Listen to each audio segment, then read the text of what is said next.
In this video, I want to explore the question of when do educational consultants harm children?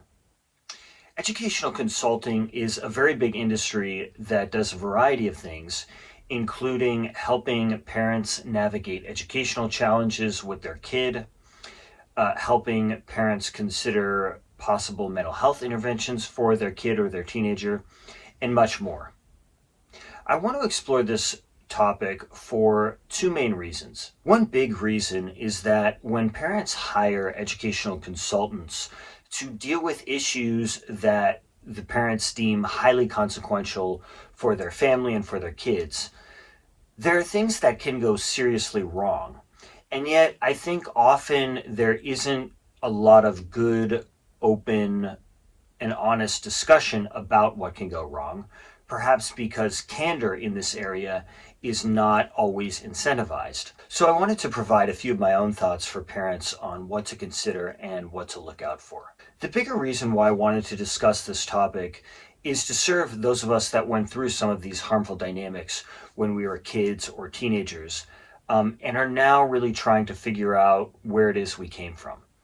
I think that exploring these issues and understanding better what it is we're really coming out of can really help us to heal and can help us to figure out and think about the ways in which our society might need to change. And often kids face all kinds of challenges due to adult emotional incompetence and typically don't have a lot of support coming out of it. So I want to change that a little bit. Just a quick disclaimer before I go any further. This video does not constitute professional advice of any kind and is for informational purposes only. So I want to talk about two main ways in which educational consultants can harm kids.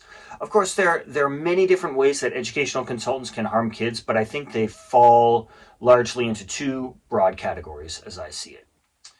The first is that the educational consultant can basically interpret the situation that the kid is experiencing inaccurately, and then can encourage parents to make decisions on that false basis.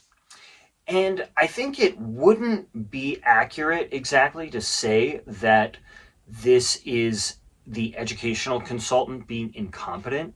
I think that's not actually accurate. I think more what it is they may be doing things that they're supposed to do. Maybe the ways that they're understanding the situation and the interventions that they're recommending are exactly what's expected of them, and they are following perhaps their excellent education and training exactly as they're supposed to, but just that perhaps the paradigms that they're operating from themselves don't actually capture the truth of the situation, and therefore they can cause harm.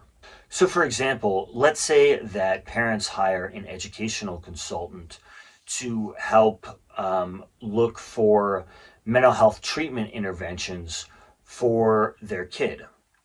But this may not actually be a legitimate endeavor. Maybe the family system is the problem. Maybe it's very dysfunctional and screwed up in various ways. And the parents don't want to be accountable for that or don't know how to be accountable for that. And so they basically scapegoat the kid. So for example, maybe you have a daughter who is a kind of a Francis Farmer type, and the family system is the culture of the family system is kind of conservative and misogynistic. And then the parents are like, oh, we're just really worried about our daughter's mental health problems, and we need you to help us find support. The educational consultant is very likely to just acquiesce, and the educational consultant may not even see there really being a problem with what the parents are requesting and how the parents are seeing the situation. And so they may just validate the parents' delusions and then provide support. The problem, however, is that, well, there are many problems with this situation. One of the big problems is that so often mental health treatment for kids is fundamentally carceral in nature. It's highly coercive, and it's very stigmatizing. And so it can cause a lot of trauma, it can cause a lot of toxic shame, and it can really destroy kids and with leave them with limiting beliefs and pain and trauma that can last a lifetime, and it can be really hard to deal with. And so it can look like, oh, the educational consultant is helping provide support for this kid, but actually what they're doing is basically funneling the kid in a direction that could very well ruin their lives. Another example of this is when kids are supposedly having difficulties in school, but again, it really comes down to an issue with the environment, right? So in the previous example, it came down to an issue with the culture of the family system. In this case, it comes down to issues with the school system and how it's set up and the things that we've taken for granted about education in our society. And so then the kid might behave in ways that are rebellious and problematic or deemed problematic. But then rather than actually addressing the real issue, which has to do with the school environment, the educational consultant will just view the issue as basically relating directly to the kid and then offer interventions that basically force the kid to adapt to that system, or perhaps offer support within that system, but ultimately it doesn't address the real issue. And to be fair, dealing with the real issues is really difficult in our culture because it's not supported in our culture. And so it's a lot easier to just do what is expected of you because things can go wrong with your kids no matter what path you choose. But at least if you choose the more mainstream path, it's socially a lot easier. As an example from my own life, I remember I was in freshman year of high school, and this advisor teacher type person was telling me about all of the requirements that I had to meet in order to graduate high school. And I remember feeling incredibly frustrated and trapped because basically I was being forced to spend so much of my time doing things that I experienced as basically soul killing and were really not helping me with the things that actually mattered in life, like helping me develop intellectually, helping me develop psychologically and emotionally, and basically preparing me to live a worthwhile life.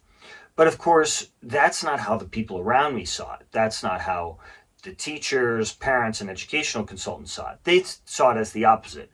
They saw it as Nick has to do these things in order to have a worthwhile life and basically, be an upstanding citizen. But it's kind of the opposite, right? It's kind of like if you are being forced to do these really stupid tasks in high school, it actually just kind of sucks the life out of you, and it doesn't actually help you create a life from the inside out and create a life more on your own terms, I would say. But unfortunately, I didn't find anybody that actually managed to validate the truth of my experience here until well into adulthood. Everybody around me just viewed the situation in this very narrow and, in my opinion, false way. And then and they also viewed it as basically like a kind of a learning disability that I had, right? So the fact that I was basically at times refusing to do some of my homework and basically being rebellious because I hated this situation, it wasn't seen for what it was, which is how I'm describing to you now. It was basically seen as evidence of some kind of learning disability that I had. And so not only was the real issue not being addressed, but I was basically being stigmatized for my very, I would say, legitimate and important response to it. And so these educational consultants are basically doing what the adults want, but they're actually often not doing certainly what the kid would really appreciate and what is actually ultimately in the best interest of the kid. The other major way that educational consultants can harm children and teenagers is by funneling kids towards interventions that are extremely harmful just in and of themselves. So, a great example of this would be the troubled teen industry, which many have argued, and I would argue, is a crime against humanity. And that whole industry is largely exists because educational consultants will basically offer it as an intervention to parents. So if parents are experiencing, issues with their kid and the parents are really worried and fearful, the educational consultant will say, "Oh, there are these great programs for your kid that you can send your kid to." And that's what the troubled teen industry is.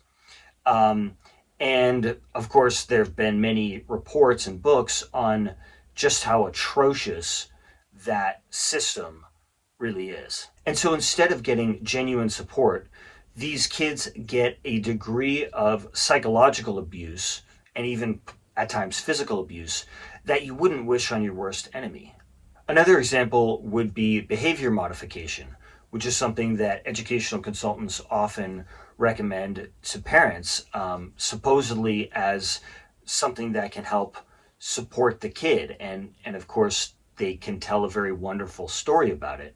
But actually, what the kid experiences is often extremely degrading and damaging and can basically condition them to see themselves as basically second class citizens for the rest of their lives.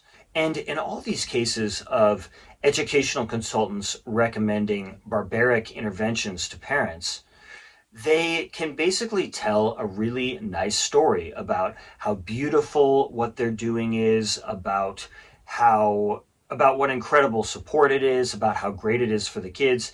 And often then the adults will just tell this to the kids. So if the kids are like, "No, like this is insanely this is a really sick thing you're doing to me and I'm not interested," the parents and the adults around the kid can just be like, "Oh, you don't understand. This really is good for you. It's for your own good."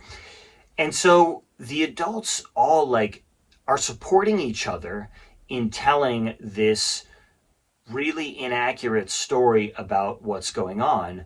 And so the kid is just experiencing, more and more pain and is really being damaged in ways that can last with them for life, or at least until they start to do major work on themselves to overcome this stuff, which, by the way, is a lot of what my channel is about, and I've made a lot of videos on that.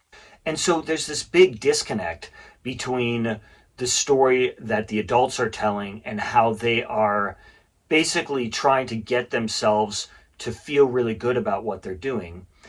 There's a big disconnect between that and what they're actually doing to the kid and what the kid is actually experiencing. So those are just a few of my thoughts on how educational consultants can harm children. I have a lot more thoughts on this. This is obviously a big topic, and I'm definitely going to make more videos on this topic and related ones in the future. So please subscribe to the channel if you haven't done so already. Please also share this video with anybody who you think might enjoy it. Thank you for watching all the way to the end, and I look forward to having you for the next one.